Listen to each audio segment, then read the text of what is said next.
Hey everybody, welcome to this week's episode of the Going Somewhere podcast. Today I'm joined by my friend Jared Hineman. How are you doing, Jared? Good. Thanks for having me. I know I made a joke to you when you texted me saying I feel like you're probably having the most average person on the podcast, but I'm happy to be here. When a podcast is hosted by the most average person, it's impossible. So I'm average squared or something. I don't know what that equals. Dude, I've been pumped. So when I made my list of people, you were actually one of the first people I had, because one of the things I love about what I'm trying to do is one of the things I love about the things I do. No, one of the things that this podcast I really intended it for was, I think there's so many people in my life that have voices that I want to have heard because they've made an impact on my life, and that's you. I think It means a lot. I think back to one moment we met in my office when I was working in college ministry. Yep. And I must have complained about my chair and didn't talk about it. You came back 30 minutes later and you called me and you had a chair that you bought from Costco and you brought it to my office. It was a floor model though. So, Hey, that's even better. I got the floor model. That's just you. You are generous and you just are thoughtful. And I just love that about you. So yeah, I'm so pumped that you're here. I appreciate it. Yeah, it's fun to be here. You're somebody that's obviously fed into my life all throughout college. There's so much that you learn about yourself during the college years, and your role in college ministry played a lot into me. So I appreciate it. Oh, well, that's an honor. So I'm pumped about this. But for those of you that don't know who Jared is, who's Jared? Can you give us a little background? Oh man, what I do for work? Yeah, what are you doing now? What do you do now? Yeah. Are you married? Yeah. So probably most importantly, what I should say is I'm married. Yeah. So I got married in October. It's been an awesome journey. It's been super interesting learning how to live with somebody of a different sex, obviously, Absolutely. and learning how to do things that are expected. So it's been an awesome journey so far. We have a dog named Hobbs that's 4 years old. So What kind of dog? Springer Doodle. So He's yeah, the cutest thing yeah. ever. He's been pretty great. He's made having a dog easy, so it'll be difficult to probably get another dog in the future just because he's set the bar a little too high. So Come on, Hobbs. yeah, and I work from home, so I work with my dog a lot. And so I work for a tech-based company. We operate in Oregon, North Dakota, New York, Michigan, and some other places as well. And what we do is we do on-demand home cleanings for people. So we're software technology based. And so, a big thing that we hit the market with is finding a way to turn over vacation rentals in between guests is kind of what we built this for. And it's now progressed to all sorts of other things, which is super exciting. And I feel kind of like an imposter to be sitting in the role that I am, but it's really fun to be here. So.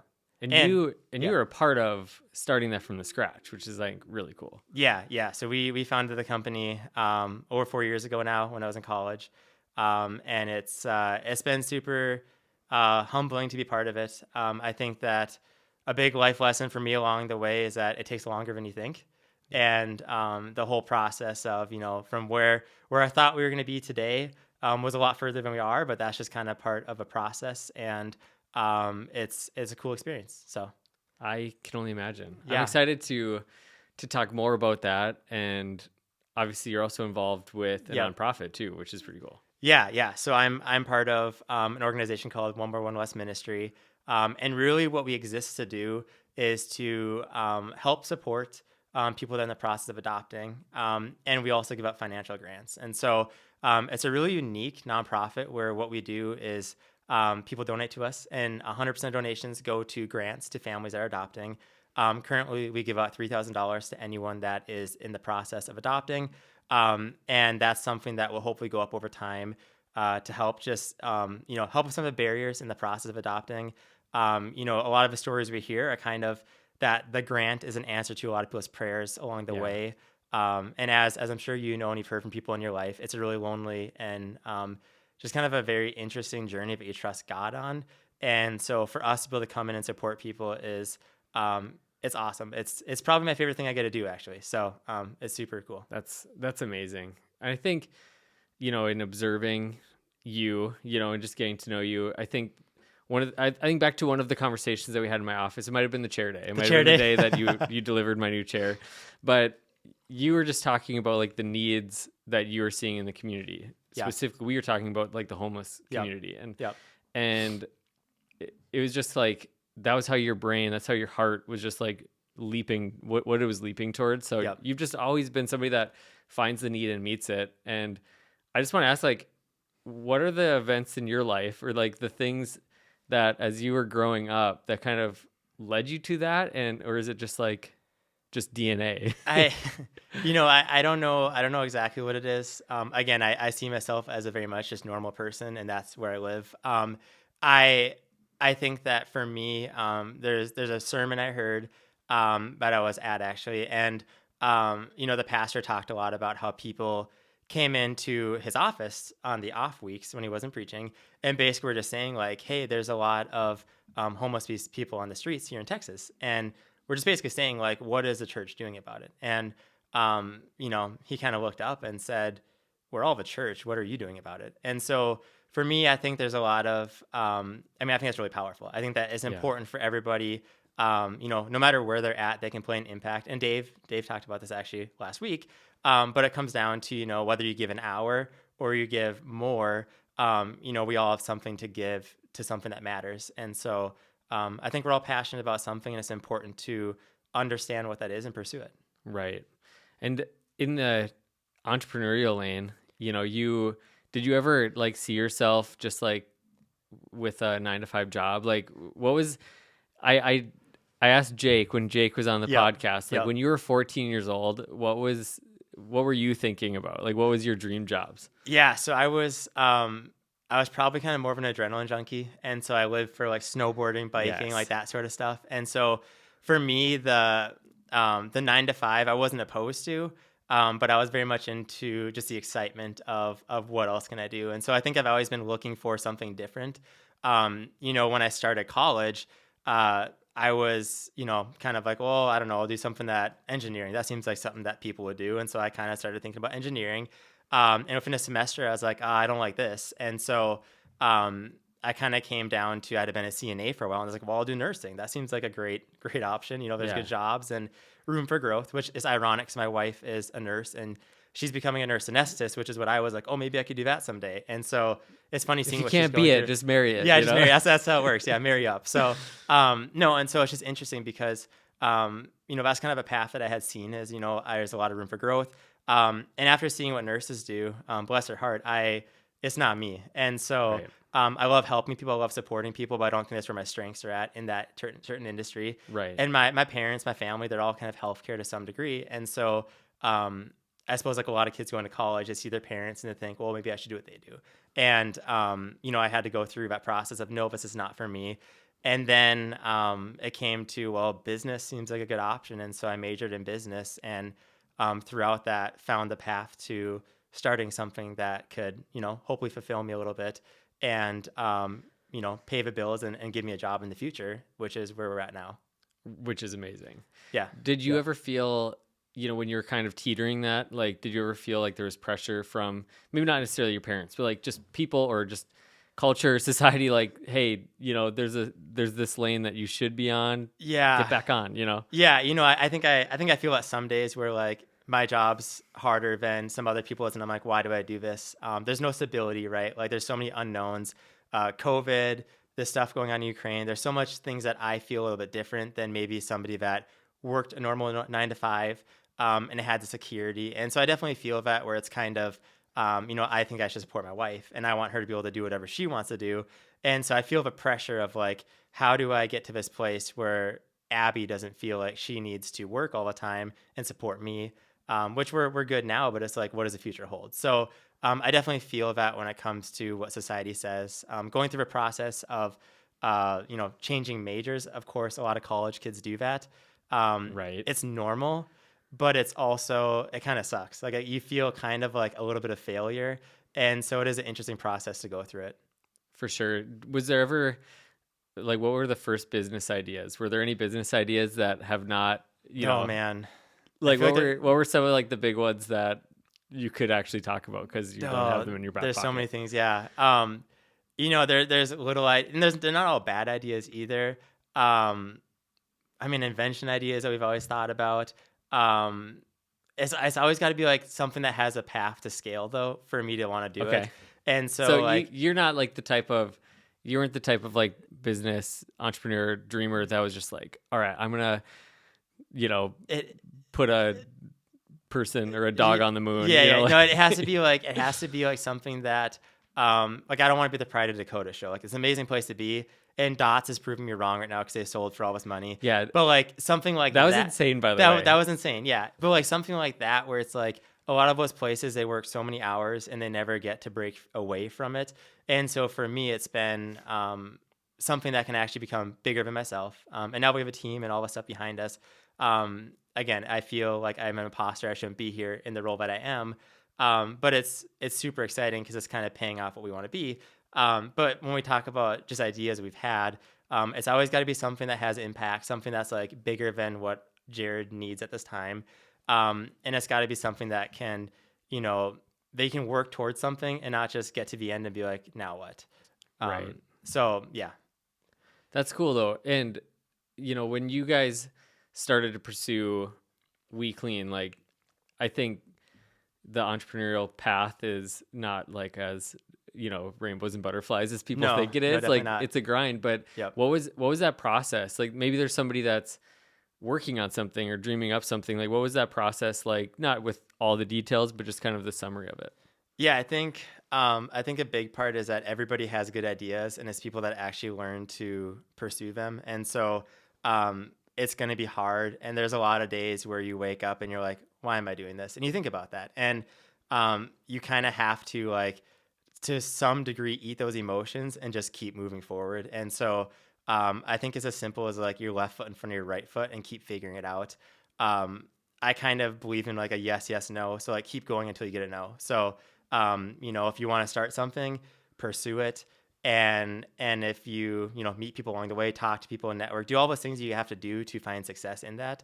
But you also have to, keep working. You have to work hard. And I think that's something that like with God, that as long as I know I feel him with me and feel I'm supposed to be doing something, I can work hard.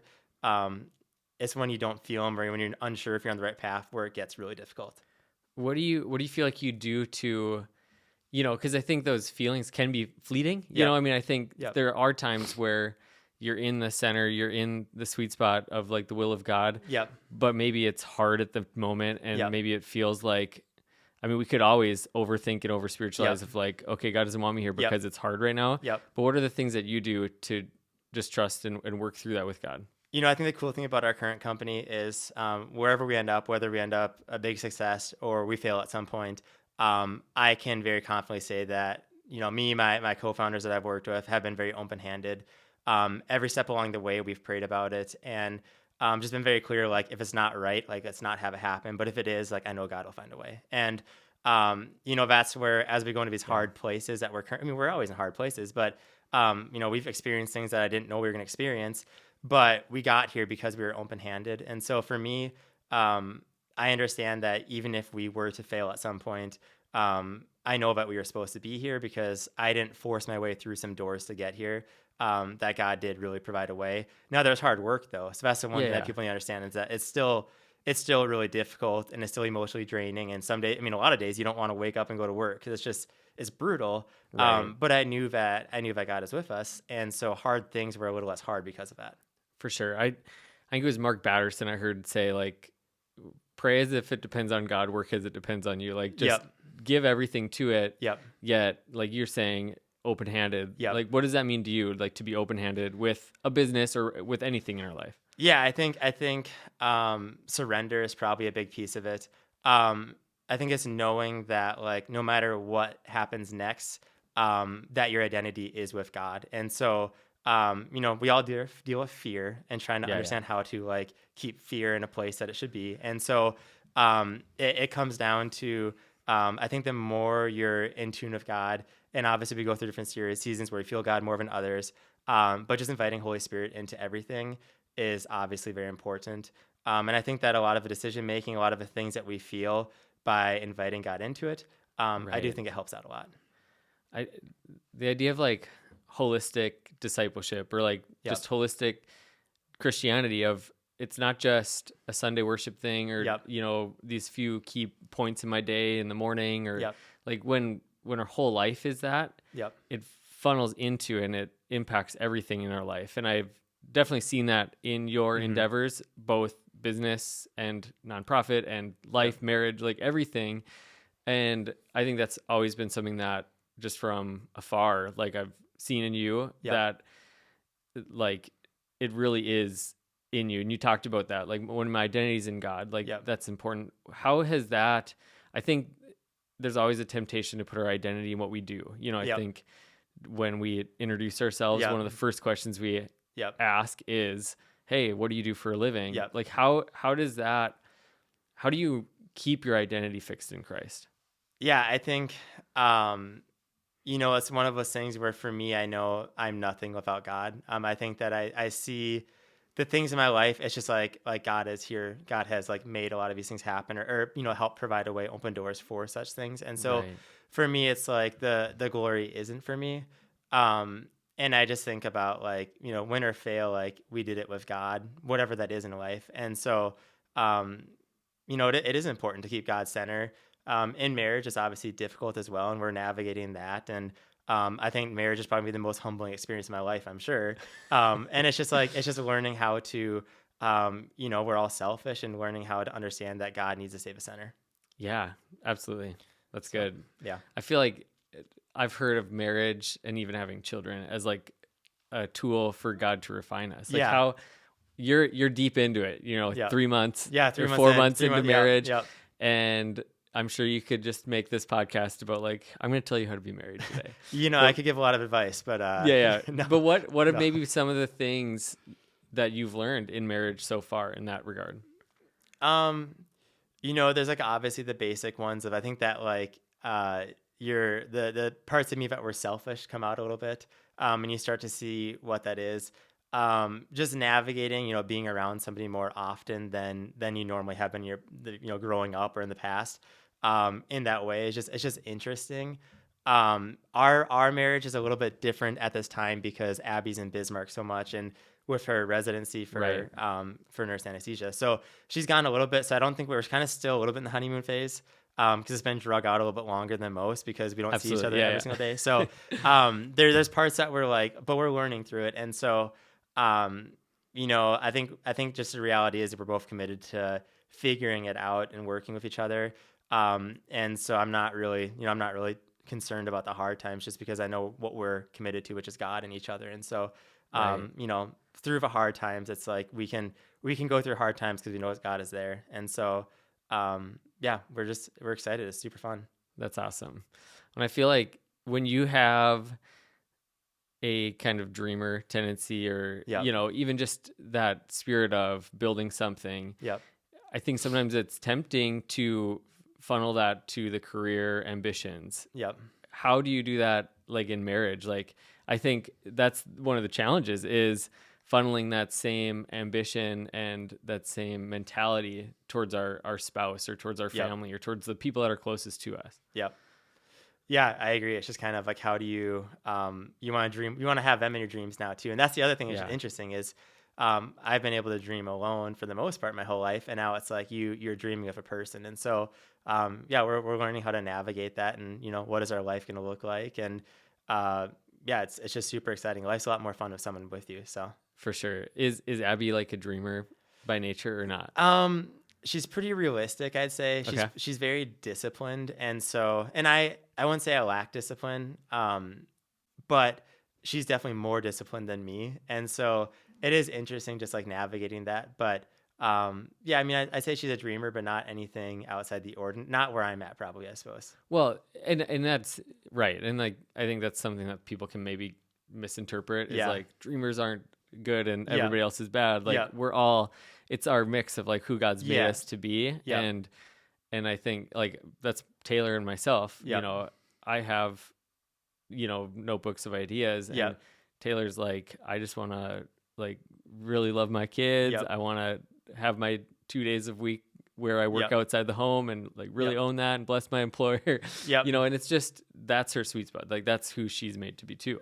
Yeah, and I feel like, even me in college, when I was kind of going through figuring out what is my life going to look like, I remember just being like, most importantly, I want to be a good dad someday. And I think that like, if I were to say my biggest dream, that is probably my biggest dream, is to be like a present dad, be someone that's actually there for my kids. And, I had a good dad growing up, and it's something where I want to be able to, be a good father figure. And so I'd say, like, if I were to sit down and say, like, what's my biggest dream? Like, what would be the biggest success if I were to find success in life? It's probably going to be being a good dad. And so that's a big dream of mine too. That's awesome. So I think when you can have that as a mentality throughout every season of life, like I think that's a beautiful thing, because that's always been one of my things too. Like, for some reason, I was kind of the weird maybe teenager that was like, I can't wait to be a dad. Not in like the next 4 years, but at some point when that day comes, like when I was even in college, some of the guys, one in particular, Nate Liedall, who was 6 years ahead of me or whatever, he started having kids. His daughter Amaya, like I get to be around her, and it was just like I would see Nate and Amaya, and I was like, oh my goodness. And now I have Kinsley, and I have these flashbacks of like watching him, and it's so fun. And it doesn't mean that now, like, I'm going to abandon one for the other. It's I want this to all work together in a healthy way, and that's the challenge sometimes, but because we're limited in time. But feels like juggling probably a little bit. Yeah, it can. Yeah. It can. But it's not chainsaws. Like, if a ball drops, you just pick it back up. You pick it up, figure it out, and you keep going. Like, you still have both your hands and your fingers, and yeah. I think that's a great way to look at, like, balancing ambitions in life when it comes to family and career. It's literally like juggling, but they're really bouncy balls that come right back. And even if they go into a corner of the room, just go get it and keep juggling. Like, keep doing it, and then maybe there's a time where you do need to put a ball in your pocket and focus on the other ones. Know which ones are most important and prioritize them. Yeah, and that's where, like, I feel like, I would, if there is some reason where Abby was like, I think that you have to quit what you're doing because it's too demanding or whatever that was, I would do that, obviously, for the core of what matters to me, which is obviously my family and God. And so for me, it's just always being in a place of, like, knowing what actually matters in life. So for sure. And when I was in New Jersey, we were just there for 2 years, and it was like the perfect storm, because we moved out there and we're just getting acclimated with our community, with our team, with our church. And then COVID happened shortly after. And so I remember talking to you a few times out there too. Yeah. It was just different. Like, we had a blast, and we loved the people we met, and still keep in touch with quite a few of them. But the one thing was, it was really hard for my wife. Like, Taylor had a harder time. For me, I've talked about it in different settings, but, like, for me, it was almost like a break, not a break, but just I had all this free time in my life that I hadn't had in years. And so God really was doing some things, in me, like reflecting and stuff, where for Taylor, her life was still the kids. Her life didn't really change, because, like, the kids still needed to be fed. They still needed to, except we were basically trapped in our home and we couldn't do anything. And people that we knew, because COVID hit when you were there. Yeah, I knew it was East Coast, so it was just even a different level. And it was all of these things that we had these conversations of, at what point, and I was like, I need to make a decision if I'm truly going to live by core values and priorities. Like, there may be a day where I make a decision to do something for our family, even if it costs me something in my career. And thank God, like, it's all worked together, and I was able to keep my job, move back. Couldn't have been better for us. But, like, I think that is a point where, if we don't think of it years in advance, when it comes, I don't think we always make the right decisions in those moments.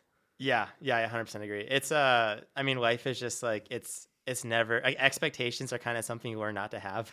It's just kind of like, life's gonna be messy, and you just have to, like, trust God and know God has your best will. And I think that the reality is that it's never gonna go exactly as you hope.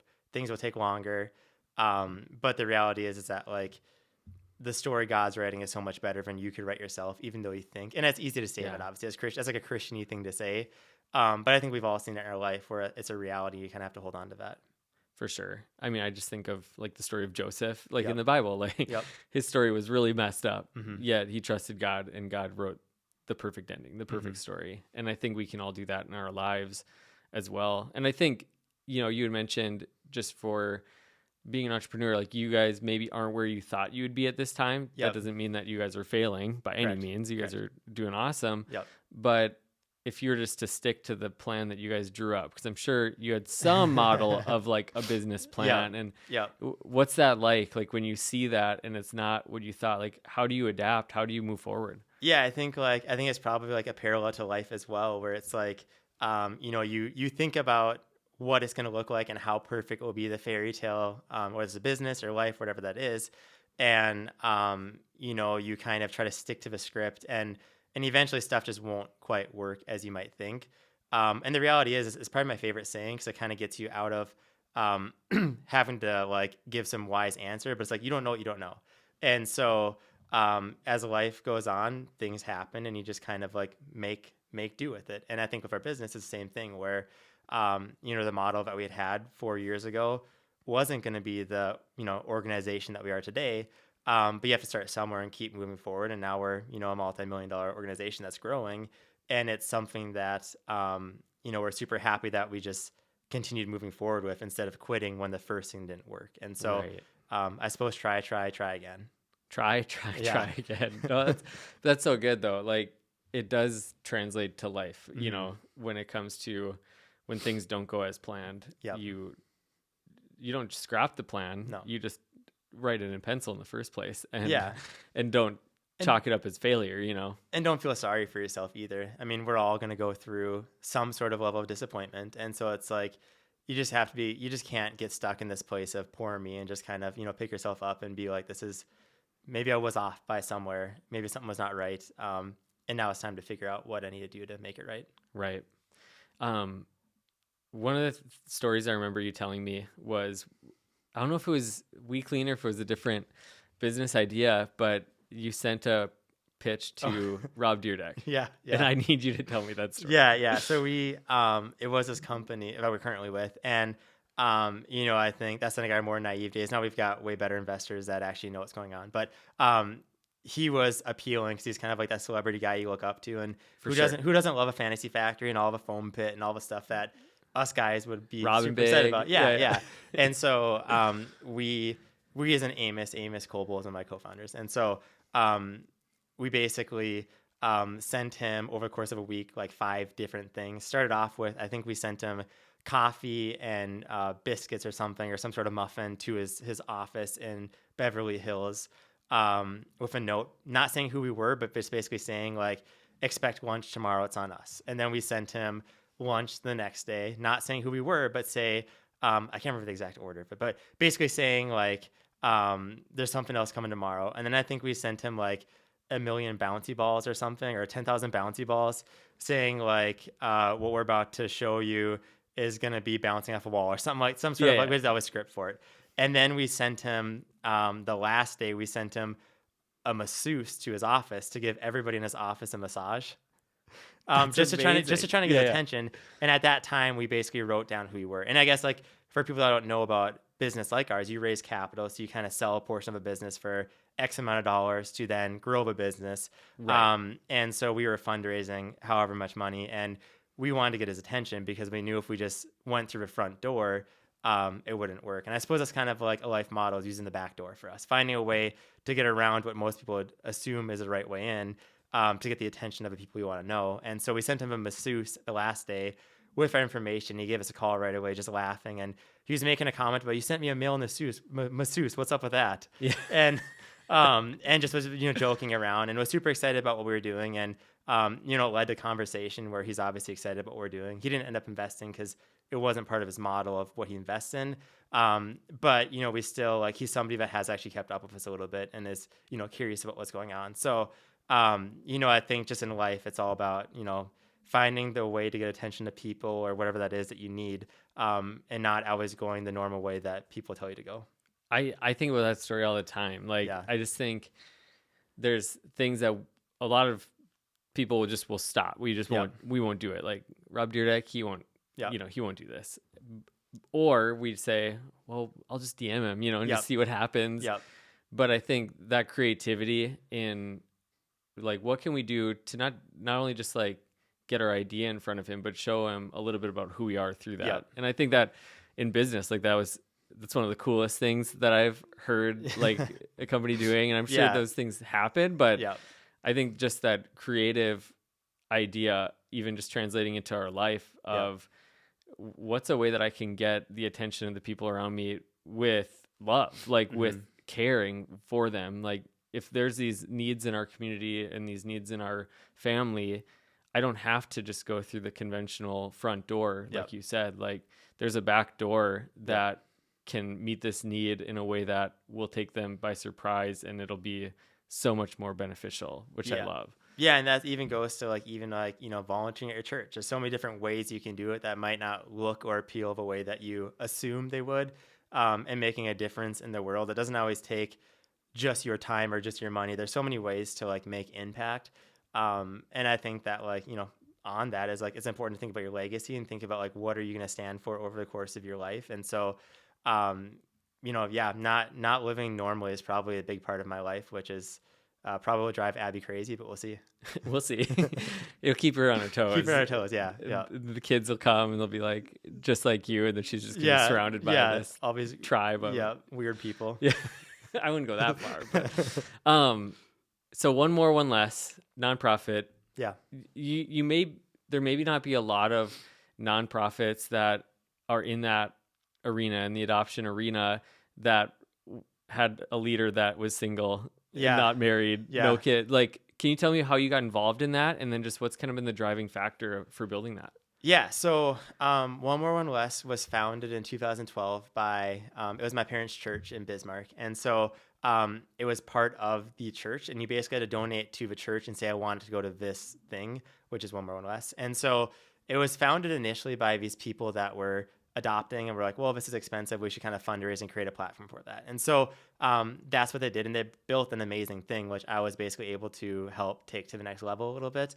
And it ran for I think 6-7 years, and then like 3 years ago I was told by my parents that it was being shut down, and I was kind of like, man, that's a bummer. That's too bad it shut down. That's kind of like my initial mentality. And then I think God was kind of like, well, if you're not going to do something, who's going to do something? Not saying that I'm some amazing person, but saying that like, if not you, then who? Like, who am I to assume that nobody's going to do anything or that somebody will step up? And so that's when I reached out to the person as a president of the board and just said, like, it's super big bummer that you guys are shutting down. I'd love to hear more about it and see if there's anything I can do. You know, at this time, I had been running our company for a year or so and felt like I had learned a lot about just kind of growing a business to some degree. And how to make it so it could run itself a little bit better. And so I met with the person that started it, the president of it, and just basically agreed to take it on, and he would be on the board for a year to help hand off the process to me. And it had already been shut down for like a couple months, and then we restarted it. So at that time, basically I took it over and just rebuilt the board, restructured, rebranded, and just made it more modern and made it so it was less depending on a singular church, but more of like a statewide organization. And so we brought it as its own nonprofit, made it so that people, you know, at any church would feel fine giving to it, because it's not like they're cheating on the church by giving to a different church, but they're kind of like, you know, giving to a nonprofit. And so, which we found that people didn't like donating to it from other churches because it felt weird to donate to the church that wasn't theirs. Just weird stuff that I didn't know existed, but it did. For sure. And so we brought it as its own nonprofit. And just relaunched it on Mother's Day, which was super awesome because obviously that's a big thing that we stand for. And you know, a big core thing behind it for me is my dad is adopted, and you know, we've since met his aunt and uncle and become really close with him, which is super exciting. They've, you know, brought a lot of healing to our family. I feel like for through sure. that. But you know, adoption is a beautiful thing if done correctly.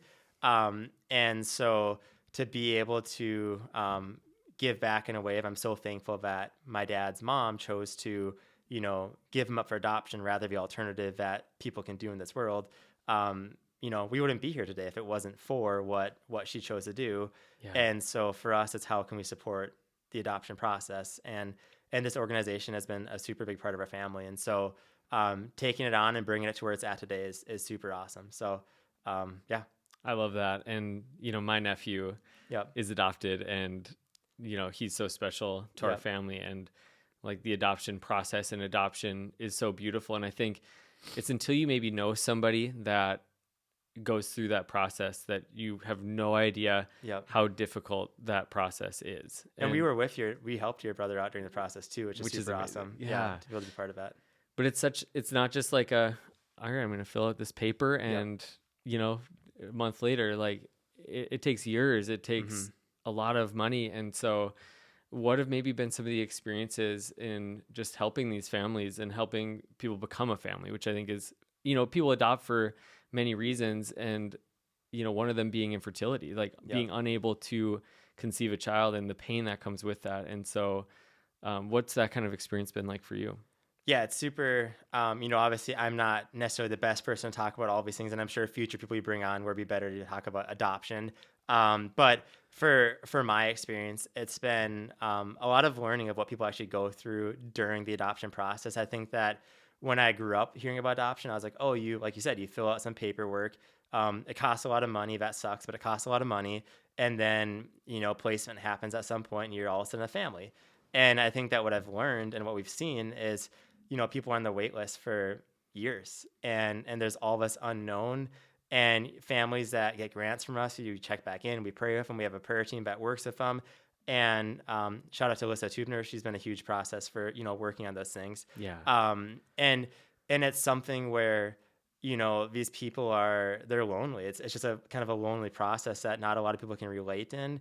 And it's hard for them to probably articulate to someone else like me how they actually feel, because how can I relate to something that they're feeling when that's outside something I've ever felt before? And so it's just it's a crazy process. There's so much more to it than people realize. Right. I don't think a lot of people know about, your guys' nonprofit and others that work in that arena. And I think that's something that all of us can take some sort of step to dive into that a little bit more. Like, I think in these young adult years, there's so many things that individuals will face. Not everybody will face them, but some will. But somebody in our life will probably. For sure. Yep. And to be able to just even be aware of things that are happening and support that people can have. I know another example is what Ashley and Ryan Ham and their team with Dear NICU Mama does. Like, maybe it's a smaller population of people that will have a child in the NICU. Yep. But the impact that they can make is so significant. And I think that's so cool for you to step into that, not because you had some sort of crisis in your life and a wake up a call of like, oh my goodness, like, of course you have your own story with your dad, but you saw a need and you just jumped at it. Like, if not me, who? And, I think that's just a really beautiful way to live your life, And it's just like, I mean, One More One Less is amazing. And to be able to build the team we have to do what we've done, and help take care of his families. We're staying with what we're good at. We're not trying to branch out and do a whole lot more right now, just because we're filling the need that we see and that we're capable of fulfilling well. And whatever God calls us to, I could see him calling us to something bigger, something more. At this time, we're just staying in our niche, which is really going to be, the prayer support, that outreach of connecting people if somebody has adopted, if they want to get connected with someone, and then the grants as well to people that are in process of adopting. And so, it's just, I think that it's a process that people need to understand has to happen. It's a biblical thing, obviously, to be fostering, to be taking care of these families and building families. And what it stands for, what we stand for, is one more family, one less adoptable child. That's the one more, one less.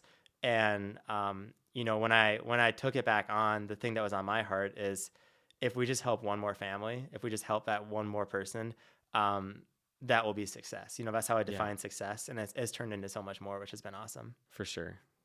It's an example to people that maybe are seeking out adoption, maybe working towards that, or whatever reason, or whatever.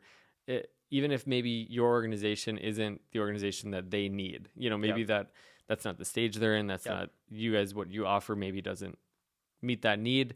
But I think it shows that there's people, there's support, there's a community around that. And I hope that this podcast can be somewhere that people can find a home in.